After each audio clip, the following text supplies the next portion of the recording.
कहानी एक युवक एलेक्स की है जो देर रात एक सुनसान रास्ते से अपने घर लौट रहा था।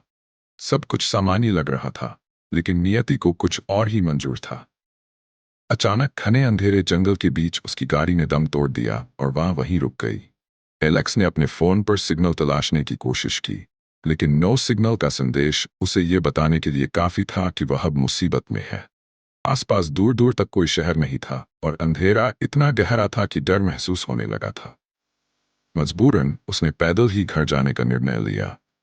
घने पेड़ों के बीच से गुजरते हुए उसे दूर कहीं एक हल्की सी रोशनी टिमटिमाती दिखाई दी। वह जिज्ञासा और उम्मीद के साथ उस रोशनी के करीब चला गया। वह एक पुरानी जर्जर लकड़ी की झोपड़ी थी। अंदर एक मोमबत्ती जल रही थी जो खिड़की से बाहर अपना धुंधला उजाला फेंक रही थी। एलेक्स ने दरवाजे पर दस्तक दी, पर वहां सन्नाटा था। हिम्मत जुटाकर उसने दरवाजा खोला तो सामने का नजारा वीरान था। कमरा बिल्कुल खाली था। एक पुरानी कुर्सी और धूल से ढका एक पुराना आईना वहां रखा था। उसने डरते हुए उस धूल भरे आईने में अपनी झलक देखने की कोशिश की।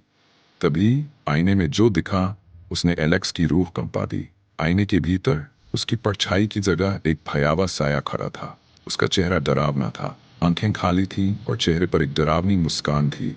एलेक्स चटके से पीछे मुड़ा, पर वहां कोई नहीं था। उसे लगा कि शायद ये उसका वहम है। उसने फिर से कांपते हुए आईने में देखा, लेकिन इस बार न तो वह साया वहां था और न ही खुद एलेक्स का प्रतिबिंब। वह आईना पूरी तरह खाली था और एलेक्स वहां अपने आप को डूबने में नाकाम रहा। खौफ से भरा एलेक्स वह तेजी से बाहर भागा और अपनी गाड़ी तक पहुंचा। उसने गाड़ी स्टार्ट की और बिना पीछे मुड़े वहां से तेजी से निकल गया।